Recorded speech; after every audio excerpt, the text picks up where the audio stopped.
ng bayan, maasahan anumang panahon. Magandang gabi po sa ating lahat, narito ang update sa lagi ng panahon ngayong araw ng Miyerkules, May 22, 2024 hanggang bukas, May 23, 2024.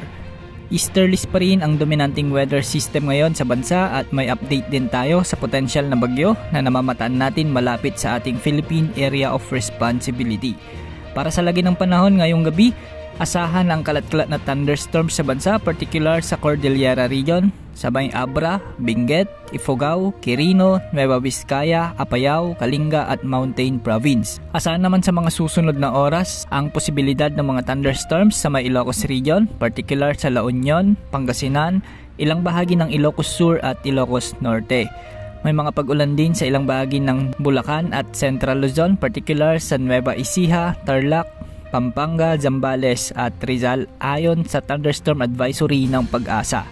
Sa ngayon ay maulap ang mga kalangitan sa bahagi ng Metro Manila at hindi rin natin inaalis ang posibilidad ng mga localized thunderstorms na siyang magpapaulan sa ilang syudad sa Metro Manila ngayong gabi. Sa Visayas ay may mga nakataas namang thunderstorms advisory sa bahagi ng Masbate, Marinduque, Iloilo, Biliran, Negros Oriental, Negros Occidental, Samar at Romblon. Sa Mindanao ay posible rin ang mga malalakas na pag-ulan, dulot ng mga thunderstorms sa ilang bahagi ng Soc-Sargen, Bangsamoro Region, Sulu Archipelago, Zamboanga Peninsula at sa Davao Region. Samantala, isa ng ganap na low pressure area ang binabantayang cloud cluster na namataan sa silangan ng bansa sa labas ng ating Philippine Area of Responsibility ayon sa Pag-asa.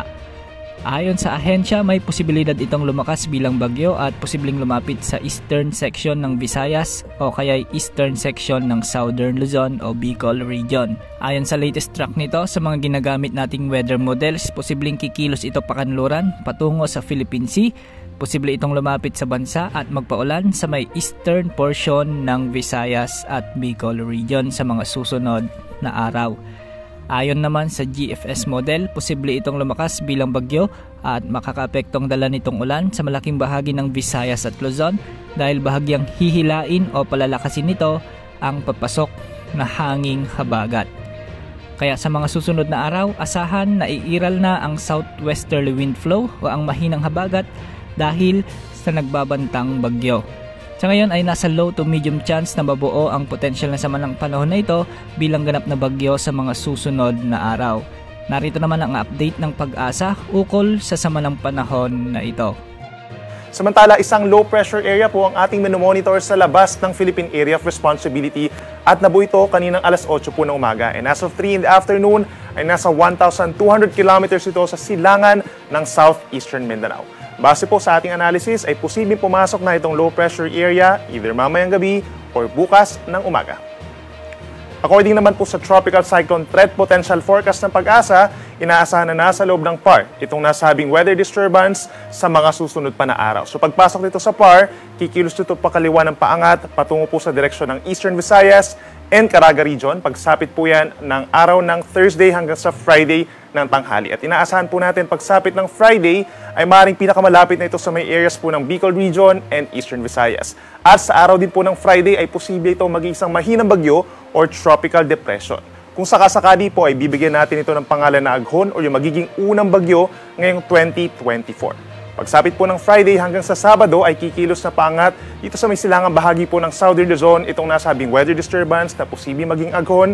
And then by Sunday hanggang sa paglabas na po ng Philippine Area of Responsibility Monday or Tuesday ay lalayo na po ito sa ating kalupaan at hindi na directly makakaapekto. Subalit during that time, early next week ay posible namang ma-enhance yung tinatawag natin na southwest wind flow o yung hangin po galing dito sa may timog kanluran na siya magdadala naman ng pag-ulan sa western side ng Luzon and Visayas. Paalala po sa ating mga kababayan, pagsapit po ng Friday hanggang sa weekend, maraming lugar po ang magkakaroon ng mga pag-ulan. Kaya magdala po ng payong kung lalabas ng bahay at make sure po na kung magpatuloy may mga pag-ulan ay ready tayo in terms of baha at pagguho ng lupa at lagi magantabay sa ipapalabas po na updates ng Pag-asa dahil possible pa rin mabago ang ganitong senaryo. Sa ngayon ay patuloy natin itong i-monitor dahil posible pang magbago ang ipinapakita ng mga weather models.